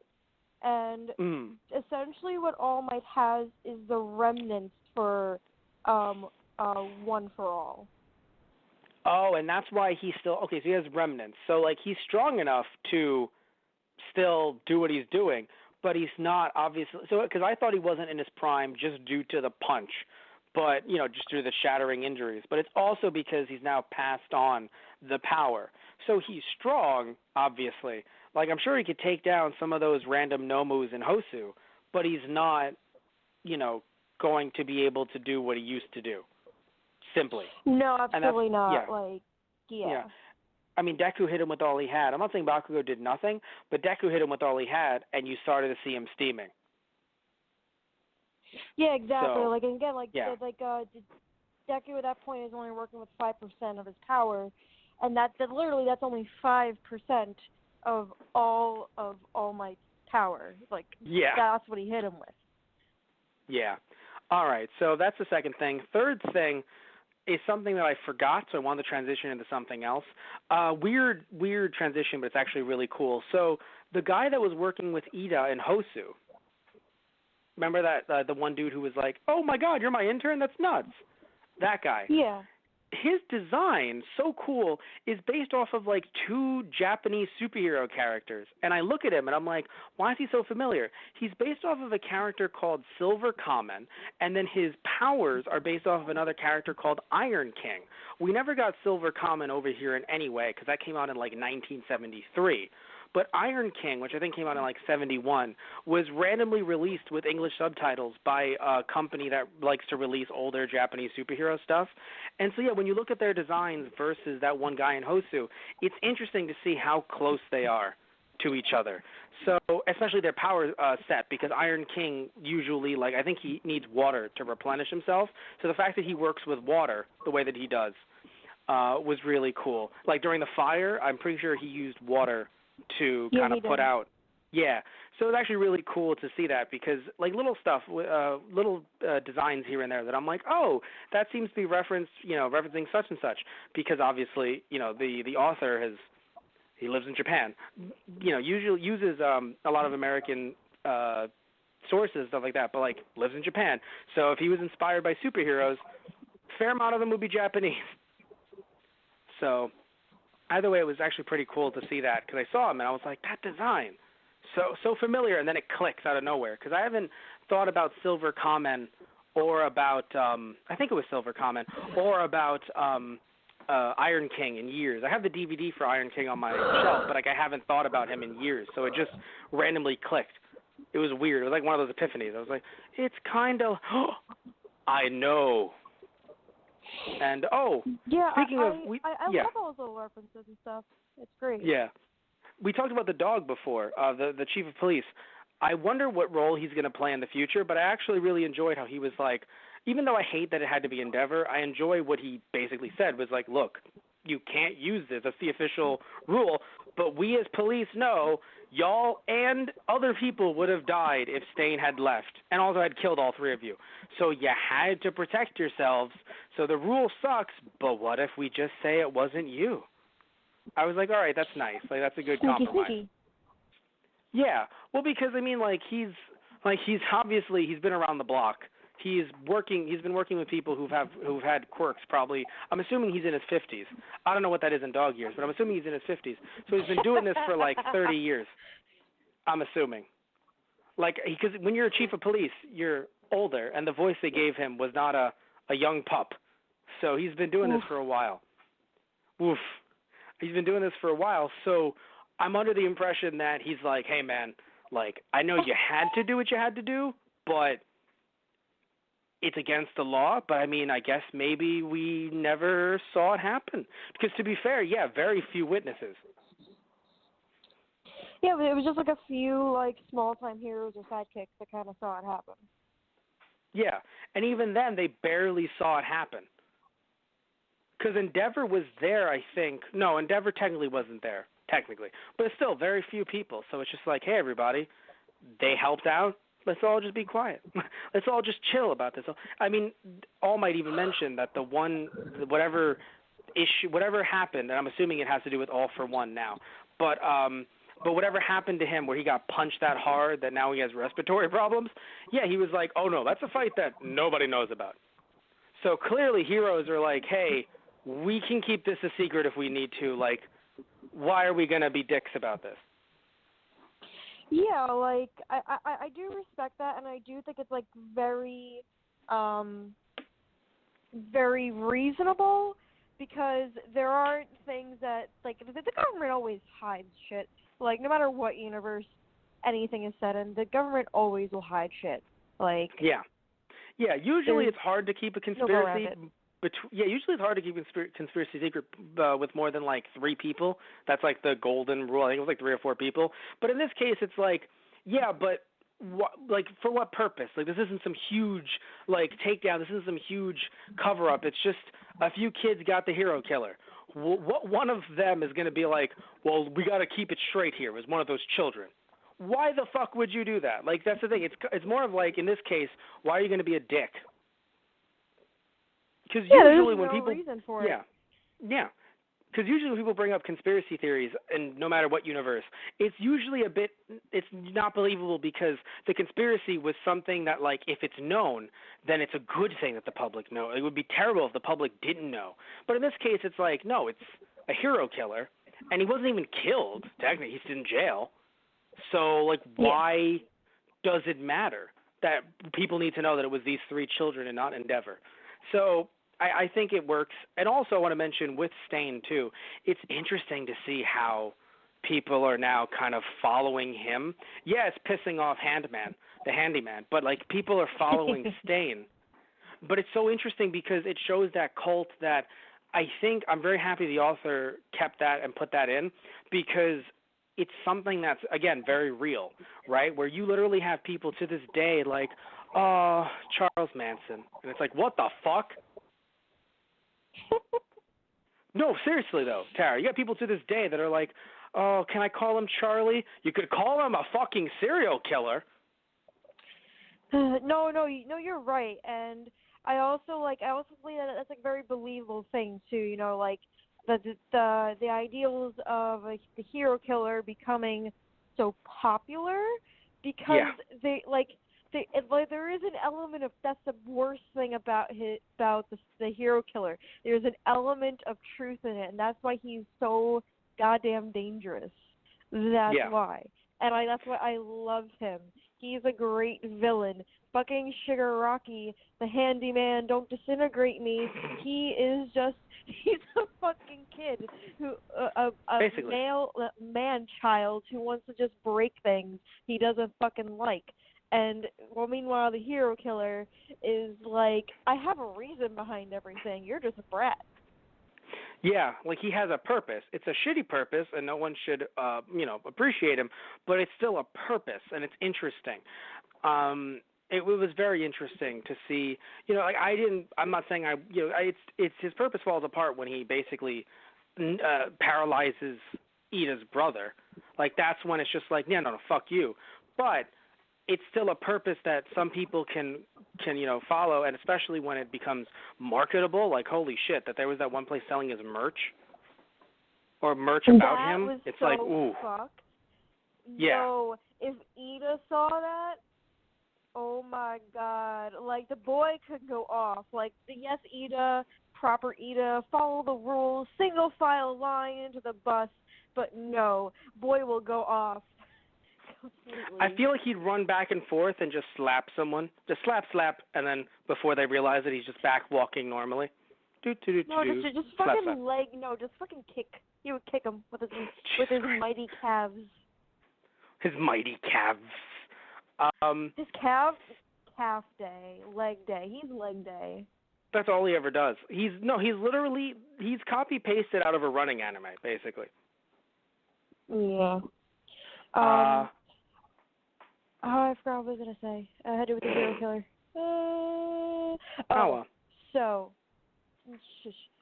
So what really got me about the hero killer?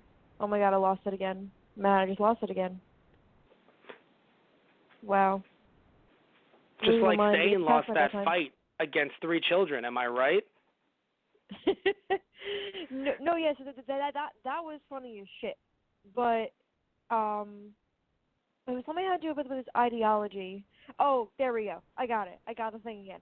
So the thing that was really funny about the hero killer is that his whole thing was like, I'm gonna kill all the unworthy heroes. The only worthy hero is All Might. He's the only one allowed to kill me. And he was so against, like fake heroes. But then after every single city he went into, the crime rate went down because heroes did their job better. Like he was just basically creating better heroes from the unworthy ones, quote unquote, which I thought was pretty funny. Yeah, I mean, it's one of those things where you don't know if it's a correlation or a causation thing, where, like, some heroes could have just been like, it's funny, something like that, it's weird, something like that should make criminals be like, haha, I'm going to go out, but it's kind of like, oh, wait, the heroes are getting murdered? Fuck this, I'm out of the game. So you don't know if some petty criminals were like, why the fuck do I want to be out when there's some dude who's literally killing people that could kill me? Like, it's a weird thing. So, like, you don't know what the actual cause, because it's supposed to be, it's framed as, oh, yes, Stain came in, killed the hero, and other heroes were like, we're going to do things differently.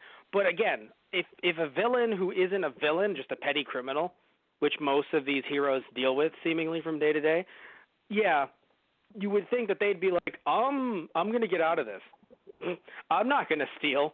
Or like, hey, I have a quirk that's like could be used for villainy, but no, I'm not gonna be out on the streets when this hero killer is out here. Cause like, and what's interesting with Stain too is that we all thought, and I think even everyone else before they captured him, that Stain was like this super duper strong bad guy, and he's tenacious. Don't get me wrong, but he's not super duper strong. It's just that his quirk is very advantageous to his fighting style. Yeah, his fighting style is surprise attack, and it's one-on-one. One-on-one, and if he surprises you're fucked. Like, sorry. Yeah. But in group, But yeah, exactly. it's like you have more of a chance. Yeah, but I mean, really, all you need is Aizawa to just stare at him, and then just choke him with a scarf. Oh yeah, like Aizawa is a fucking trump card with his quirk. It really is. Yeah. Unless the quirk is like something physical. So I'm not sure if I want to get into Aizawa's quirk because I could talk about that for a long time. I'm not sure if I want to get into it. Well, what we do know is that because of his face having an impromptu meeting, a quick 9 o'clock with the Pavement in season 1. No, seriously, he was not scheduled for that meeting that day, but he definitely took it. No, I know he wasn't. And but he definitely took the meeting. All of his calls were held. And so his face getting slammed that hard, it affected his vision, or his at least how often he could keep his eyes open, I guess. Because, like, that's the way they were describing it during the training session. Like, his quirk is now a bit more unpredictable, which, hey, he's not an assassin anymore, so all right. But his quirk is a bit more unpredictable than it used to be. So, like, I thought it was just another thing, like with All Might. Like, oh, yeah, he's getting older, so can't keep your eyes open as long, especially when it's, you know, not about being tired. It's about actually physically keeping your eyes open. But no, yeah, getting your face slammed into fucking, you know, into the fucking pavement, yeah, that would hurt. And that would be a problem when your quirk is eyesight related. Yeah, like that's one of the problems with his quirk. But then, like, so I think they mentioned something in season 1 about the types of quirks that they're useful against.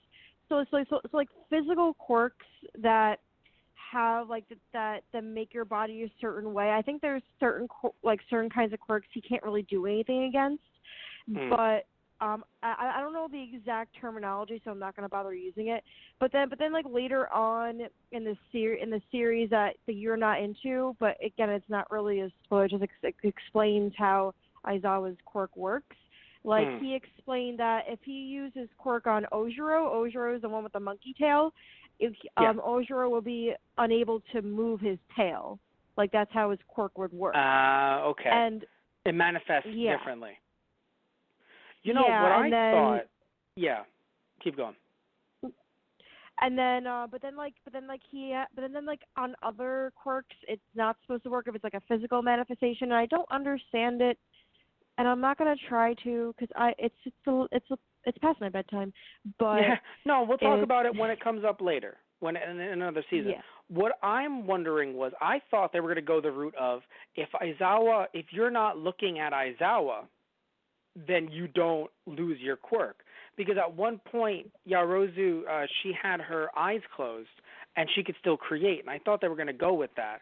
But then they never really followed up on it.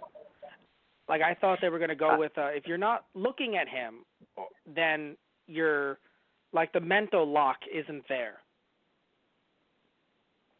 Oh, no, like, that isn't it at all. Like, he needs to be looking at you, and I don't actually know if it's like more than one, just one. I don't understand it, but and again, like his quirk is a little more unpredictable, so you don't really know if he can like do multiples anymore. Because I don't remember in the first season if he was able to erase more than one quirk at a time. I don't remember if he was able to do that. That also is a good thing as well that I think maybe they alluded to, but we'll probably mention more in depth later as the show and the manga goes on.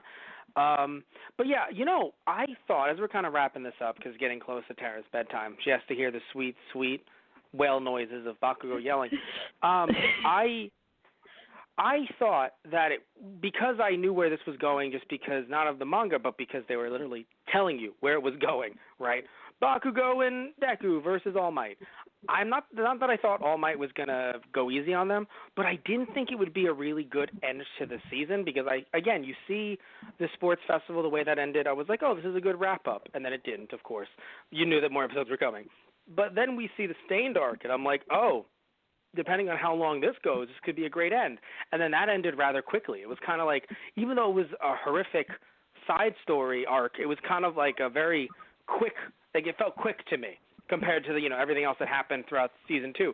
And then when we know that the last exam is going to be the two of them versus All Might, I thought, how big is this really going to be?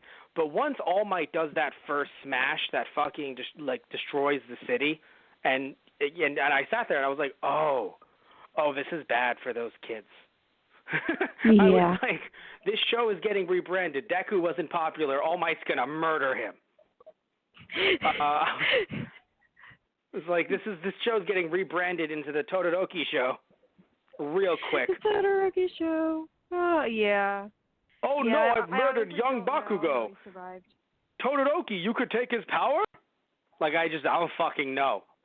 It just didn't look good for the two of those kids. No, it didn't. But, again, it's tough love, right? Right, Matt? Yeah. Tough love? Yeah. I don't know it's weird, though, because, again, the show did a weird thing this season where I guess because they wanted to promote the next arc, right, and kind of or also promote the manga as well, the next season, but also the next manga volume at the time, they did something. So obviously, again, didn't end with the sports festival, didn't end with Stain, didn't technically end with the final exam, because we then get an episode where we have Handyman just kind of talking, shooting the shit. Yeah, just shooting the shit with Deku at a mall. And then it was weird. Like, it was like the whole episode was made just to kind of tease the next season. Like, they didn't want to do a 5-minute thing. Maybe they didn't want to open up next season with that episode. So they just took the whole episode in a way, in my opinion, to kind of tease the next season. Like, I feel like it wasn't because if they had cut that, it would have felt like the end would have been, Deku in recovery, and it being like in the first season, really. Yeah, but no, it's like this show doesn't fucking stop. It's fucking a tournament, Stain, final exam.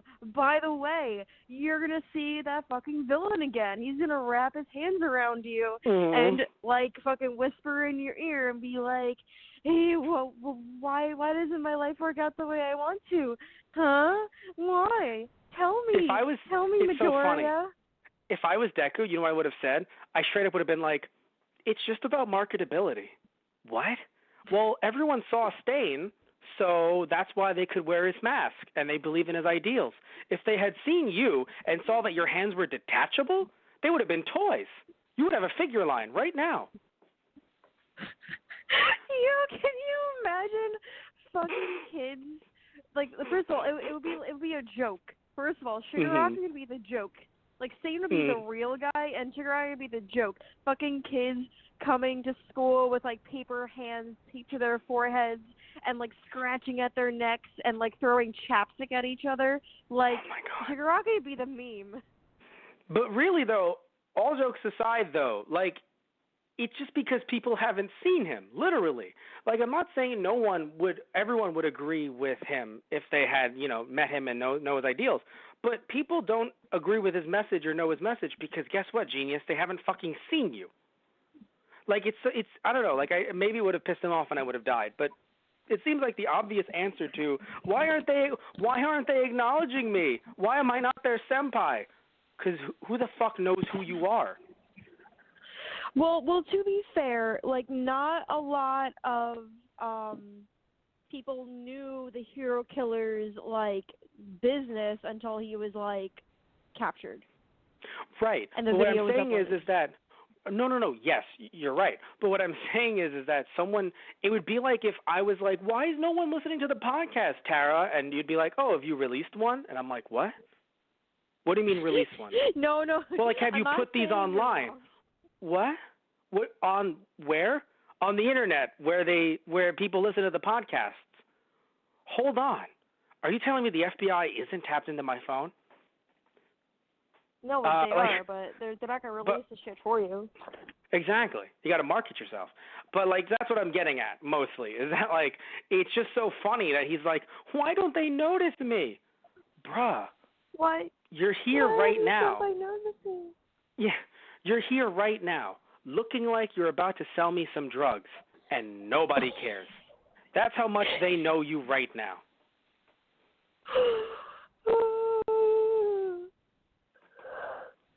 Seriously, all I'm saying is he looks like he's about to deal some drugs.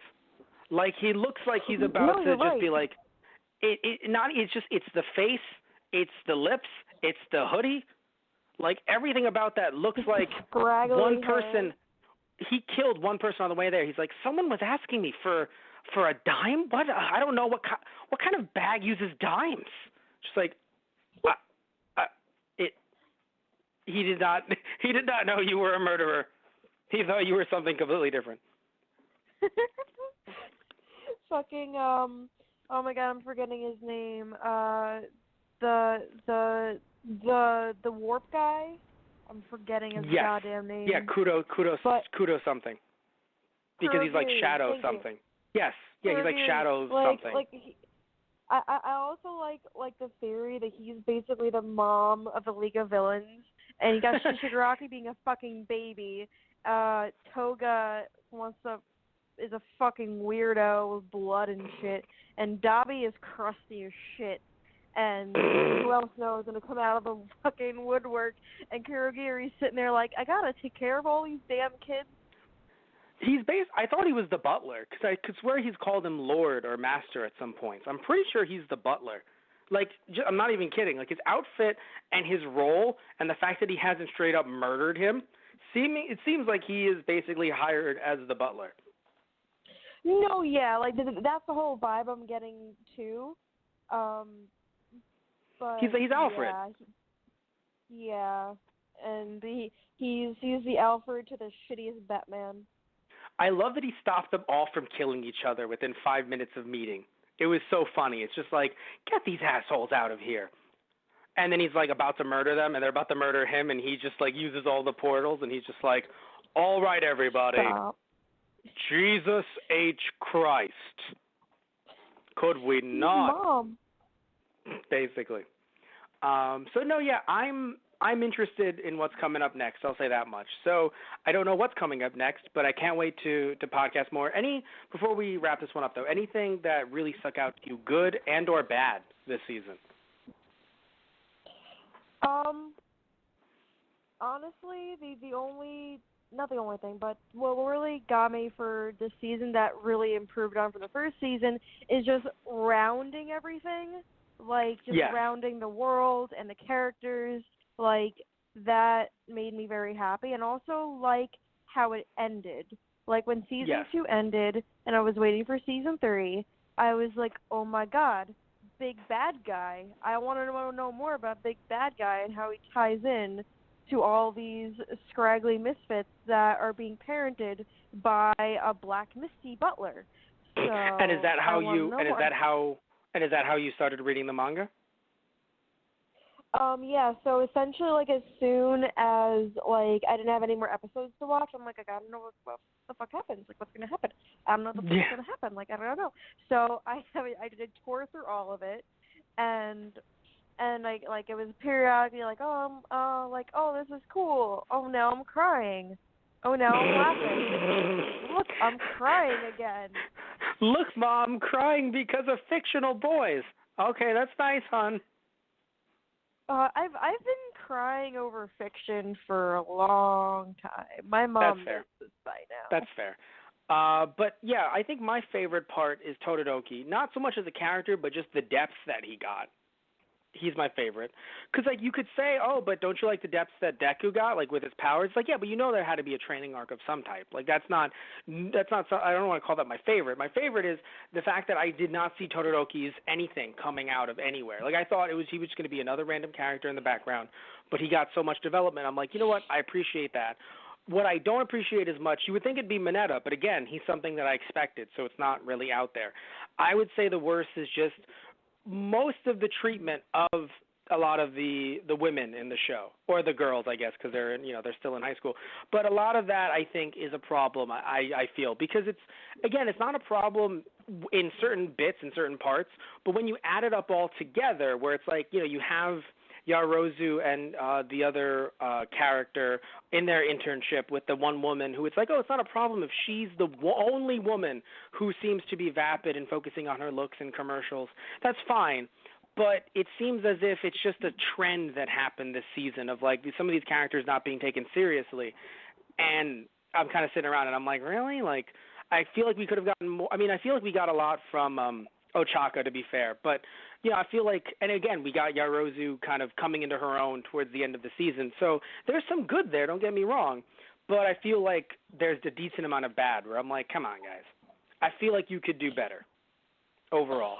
So I do agree on that. And there are moments that come in the next season where, so some parts of it are actually anime only, where the girls do get more recognition. I guess it's like, because I'm not sure like who made the call or anything, but I feel like it's a nice addition because the manga isn't representing them nice, so the anime is going to do it instead.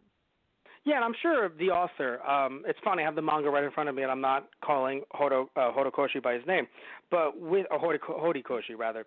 So with Horikoshi, I feel like he's approved it, obviously. Like, it's not going to sit here. If he was really against it, he'd say something on social media or something. So, like, he's clearly with it. It's just not part of the manga itself. So, yeah, these are anime-only episodes. I would say, I love the episode with Froppy and her friend, her new friend, the one who isn't the captain of the ship. She's like, I don't remember her name. Sirius, yeah. But Sirius is really cool. I feel like you like Sirius. I do like Sirius. Yeah, you do. What I loved is Froppy and Sirius. When Sirius is like, oh God, that's so disgusting with the captain, and Froppy's like, that's adorable. It's just so funny because she never said it out loud, and that's what's really funny about it.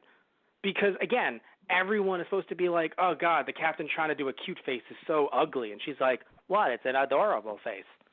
It's just so funny. No, it's great. I love Sue. Yeah. She's an Aquarius. She's one of my... me. I love Sue. Aw. No, Sue's one of my favorites, most definitely. Between Sue... So out of all the women, I think Sue is my favorite. And out of all the guys, I think... Again, I like Todoroki's development, but he's not my favorite. It's probably between Ida and between Kirishima. You know Kirishima is my best boy. Like, yes. Best boy. Oh. But I stand most of the characters. I stand Ida and his trauma. Such a good boy. Question. What do you think about this budding romance, potentially, between Deku and Uraraka? I didn't think they were actually ever going to go there, and I thought it was completely one-sided, especially when we still had jokes about Deku being like, I just talked to a girl on the phone, which reminds me, for 2 hours, I just talked to a girl on the phone. But really, though, Tara, I didn't think they were going to go there with the romance, and yet it seems like they might. I think it's honestly going to be secondary. I think so I think Uraraka definitely listen, it's a boy, and it's a cute person, and if I when I see a cute person, I'm just like, hello, you're cute, and fair, but also fair. a lot of admiration too. Yes. That she sees in him. Out of everyone in the class, she obviously has she's also one of the first, he's one of the first people that she came in contact with in UA. He literally saved her fucking life. So she has a lot of admiration towards him, but I think that I don't want to spoil anything. I do think that it'll continue to be a secondary thing. It's going to come up, but it will always be secondary. But no, that's and I really want her to develop without that. No, no, no. Believe me, I'm not saying, like, I don't want it to become a thing where that's the only thing about them. There needs to be more about them than just a potential relationship. But what I am saying is that I think this one actually makes sense in a good way, because some anime, sadly, they make it so that, oh, well, the guy is just this desirable dude, and then the girl is just like you said about some anime, useless in some respects. Like, she isn't as good as the other guys. Yeah, exactly. And it kind of that's not their only character trait, but that becomes most of it. And I understand that this is, middle school, so some girls are going to be that way, but not all of them are. And I like that none of these girls in the show are that way.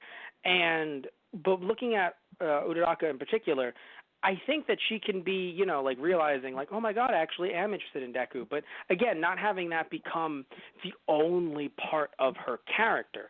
And I think that's, like, in a show like this, I think that with the way they've built her up, they're doing a good job of that, where she has her own interests, she's her own person, she's going after her own goals, and then maybe she is interested in Deku, but not in a way that goes, well, I guess if Deku's, going to do this, then I have to do this too. Because she's not that type of character. So, and that's just not the way she's been, that isn't the way that she's been written. So I feel like this one actually makes sense. Crush. Yeah, exactly. And again, that's just the way that she's been written, and I think that they've done a good job, specifically the author has done a good job of that, of showing like, oh, maybe, but not Deku is the only thing that matters. Like, it's not a Helga Pataki thing. No, like, it's not that. And what makes me laugh is that a lot of people are so mad about this. Like, so many fans are like, oh my God, if Uraraka ends up with Deku, I'm gonna, like, jump off a building. And I'm like, can you not? Like, just quiet. Ha ha, Uraraka will save you with her quirk, so ha. Exactly. And you'll be even more angry. Like, instead of focusing so much on the possibility of them, like, mutually liking each other, you could focus on the fact that she literally defies gravity. Like, think about that. The force that holds us all to this earth, she just, like, she's a fucking cheat. She's a fucking cheat code. Like, also, I feel like she would, I don't know, I feel like she would be very open to letting Deku and Bakugo do their own thing. I think she'd be like, yeah, no, it's fine. You two can just go off and have your adventures. If you catch what I'm putting down. Or, excuse me. I'm just saying that I think that if anyone's shipping that, I don't know if Uraraka would be like, oh, no, oh my God, no. I feel like she'd be like, yeah, no, sure. I know you two were each other's first loves. Are you a Baku Deku shipper? Is that what you're trying to say to me? No, I'm just saying that I feel like anyone, because I have a strange feeling. I have a strange feeling, and I'm gonna get murdered for this in real life, that the people who are the angriest are the Baku Deku shippers. Oh, no, they are. That's just all I'm saying. I'm not saying there aren't some people who would be upset if they're shipping Ida and Deku or Kirishima and Deku. I'm just saying that I feel like the loudest, angriest might be Baku Deku. Just saying. No, okay. So as someone who is very active in the fandom and on like a couple of TikToks I made, and I did like a whole like ship positivity thing because I'm tired of everyone bitching, and literally in the comments it was a lot of Baku Deku people being angry. I'm like, guys, just what did I just say? That's exactly what I said in the comments, and they were mad about the Izu Ocha ship. Like, well, because they were mad about is? Deku and Uraraka. So I was like, bro. You know what I think? What I think it is? I think what it is that, so you and I are in our 20s, and we're not trying to like say that we're better than anyone or that like, oh my God, we're so much older and cooler. But like, you and I are in our 20s, and I feel like some of these people who are doing this are also teens themselves who like this. Yeah, so it's like, Again, I'm not trying to be mean here. It's just Babby's first ship. So, like, you want it to be really, really canon. And, like, I totally get where you're coming from. Like, in my mind, because when I was a teenager and I saw Death Note, I'm like, yeah, no, Light and L are totally, like, yeah. And people are like, no, Light and L aren't. And I'm like, okay, pal. I'm like, I don't know. Let's fucking fight. So we're just going to wrap it up there. Like, there's nothing wrong with liking My Hero Academia. Again, we're both in our 20s, but just don't be weird about it. I think that's the lesson of this episode. It wasn't a review of season 2. It was just don't be weird about it. Don't be weird. Don't be disrespectful. Also, don't fucking jump on cosplayers at cons. Or also, I've been hearing about. Well, okay, so, I mean, that's always been a thing that should be a no-no, but, again, like, any new people in the fandom, cosplay is not consent. So I think that's where we should really end this, just at the obvious, but still, cosplay is not consent. Like, don't just glomp people. Thank God yaoi paddles aren't a thing anymore, but don't just glomp people. Don't just fucking, think like, oh, but...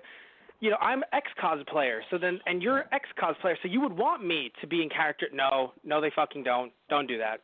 I think that's a good lesson to really wrap this up with. Any younger fans listening in, if you didn't tune out when I said something earlier about shipping and you're still here, don't do that. Anyway, but seriously though, love you all. Take care, and tune in next time for another episode of Anna Saturday. Tara and I had fun. We'll try to get you back on for some of season 3 and even potentially the movie. So that'll be a lot of fun in the future. So either way, comment about your thoughts on Season 3. If you're listening to this through Those Guys on the Radio YouTube channel, comment on your thoughts down below, and also our thoughts about some of the stuff that we mentioned towards the latter end when things got really sleepy, tiredy. Yeah, tell us what you think about all that stuff so tired. down in the comment section down below. And you'll have all the social media links in the description box. So anyway, love you. Take care. Tune in next time. Say goodnight, Tara. Good night. Good night, everybody.